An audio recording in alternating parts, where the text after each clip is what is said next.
പുറപ്പാട് 18-ാം അധ്യായം. മോശയും ജത്രോയും.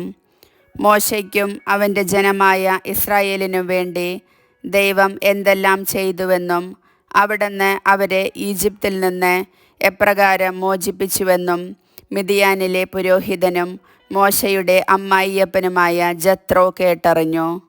മോശ തൻ്റെ ഭാര്യ സിപ്പോറയെ തിരിച്ചയച്ചപ്പോൾ അവൻ്റെ അമ്മായിയപ്പൻ ജത്രോ അവളെയും അവളുടെ 2 പുത്രന്മാരെയും സ്വീകരിച്ചു. അവരിൽ ഒരുവൻ്റെ പേർ ഗർഷോം എന്നായിരുന്നു. കാരണം ഞാനൊരു പ്രവാസിയാകുന്നു എന്നു പറഞ്ഞാണ് മോശ അവന് പേരിട്ടത്. അപരൻ്റെ പേർ എലിയേസർ എന്നായിരുന്നു. കാരണം എൻ്റെ പിതാവിൻ്റെ ദൈവമാണ് എൻ്റെ സഹായം. അവിടുന്ന് ഫറവോയുടെ വാളിൽ നിന്ന് എന്നെ രക്ഷിച്ചു എന്ന് അവൻ പറഞ്ഞു. മരുഭൂമിയിൽ ദൈവത്തിൻ്റെ മലയുടെ സമീപം കൂടാരമടിച്ചിരുന്ന മോശയുടെ അടുക്കലേക്ക് അവൻ്റെ ഭാര്യയും പുത്രന്മാരെയും കൂട്ടിക്കൊണ്ട് അമ്മായിയപ്പൻ ജത്രോ വന്നു. ഒരുവൻ വന്ന് മോശയെ അറിയിച്ചു, നിന്റെ അമ്മായിയപ്പൻ ജത്രോ നിന്റെ ഭാര്യയോടും അവളുടെ 2 പുത്രന്മാരോടും കൂടെ വന്നിരിക്കുന്നു. മോശ ഉടനെ തൻ്റെ അമ്മായിയപ്പനെ സ്വീകരിക്കാൻ പുറത്തേക്ക് വന്നു. അവൻ ജത്രോയെ നമസ്കരിക്കുകയും ചുംബിക്കുകയും ചെയ്തു. കുശല പ്രശ്നത്തിനു ശേഷം അവർ കൂടാരത്തിനുള്ളിലേക്ക് പോയി. ഇസ്രായേൽക്കാർക്കു വേണ്ടി ഫറവോയോടും ഈജിപ്തുകാരോടും കർത്താവ് ചെയ്ത കാര്യങ്ങളും വഴിയിൽ വെച്ച് തങ്ങൾക്കു നേരിട്ട പ്രയാസങ്ങളും കർത്താവ് നൽകിയ സംരക്ഷണവുമെല്ലാം മോശ അമ്മായിയപ്പനോട് വിവരിച്ചു പറഞ്ഞു. കർത്താവ് ഈജിപ്തുകാരിൽ നിന്ന് ഇസ്രായേലിനെ മോചിപ്പിച്ച് അവർക്കു ചെയ്ത നിരവധി നന്മകളെക്കുറിച്ച് ജത്രോ ആഹ്ലാദിച്ചു. അവൻ പറഞ്ഞു, ഈജിപ്തുകാരിൽ നിന്നും ഫറവോയിൽ നിന്നും നിങ്ങളെ രക്ഷിച്ച കർത്താവ് വാഴ്ത്തപ്പെട്ടവനാകുന്നു. കർത്താവ് സകല ദേവന്മാരെയും കാൾ വലിയവനാണെന്ന് ഇപ്പോൾ ഞാൻ മനസ്സിലാക്കുന്നു. എന്തെന്നാൽ ഈജിപ്തുകാർ അവരോട് അഹങ്കാരപൂർവ്വം പെരുമാറിയപ്പോൾ അവരുടെ പിടിയിൽ നിന്ന് അവിടുന്ന് തൻ്റെ ജനത്തെ മോചിപ്പിച്ചു. മോശയുടെ അമ്മായിയപ്പനായ ജത്രോ ദൈവത്തിന് ദഹനബലിയും മറ്റു ബലികളും സമർപ്പിച്ചു.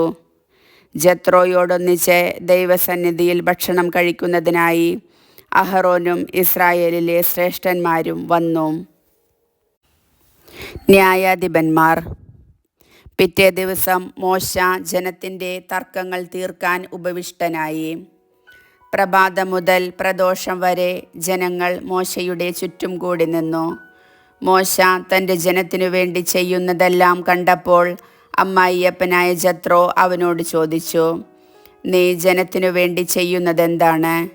രാവിലെ മുതൽ വൈകുന്നേരം വരെ ജനമെല്ലാം നിന്റെ ചുറ്റും കൂടി നിൽക്കാൻ ഇടയാകത്തക്ക വിധം നീ ഇവിടെ ഒറ്റയ്ക്കിരിക്കുന്നതെന്തുകൊണ്ട്? മോശ പറഞ്ഞു, ദൈവഹിതം അറിയാനായി ജനം എന്നെ സമീപിക്കുന്നു. എന്തെങ്കിലും തർക്കമുണ്ടാകുമ്പോൾ അവർ എൻ്റെ അടുക്കൽ വരുന്നു. ഞാൻ അവരുടെ കലഹങ്ങൾ തീർക്കുന്നു. ദൈവത്തിൻ്റെ ചട്ടങ്ങളും നിയമങ്ങളും അവരെ പഠിപ്പിക്കുകയും ചെയ്യുന്നു. അപ്പോൾ അവൻ പറഞ്ഞു, നീ ചെയ്യുന്നത് ശരിയല്ല.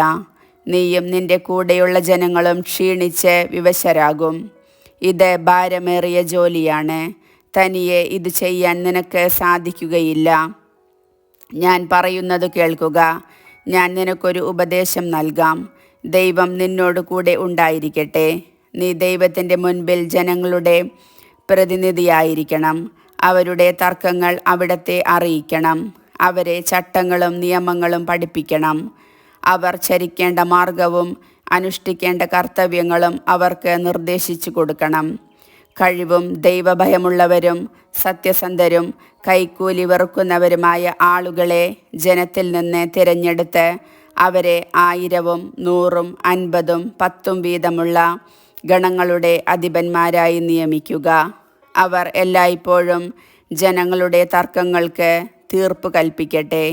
വലിയ കാര്യങ്ങൾ നിന്നെ ഏൽപ്പിക്കുകയും ചെറിയവ അവർ തന്നെ തീരുമാനിക്കുകയും ചെയ്യട്ടെ. അങ്ങനെ അവർ നിന്നെ സഹായിക്കുമ്പോൾ നിന്റെ ജോലി എളുപ്പമാകും.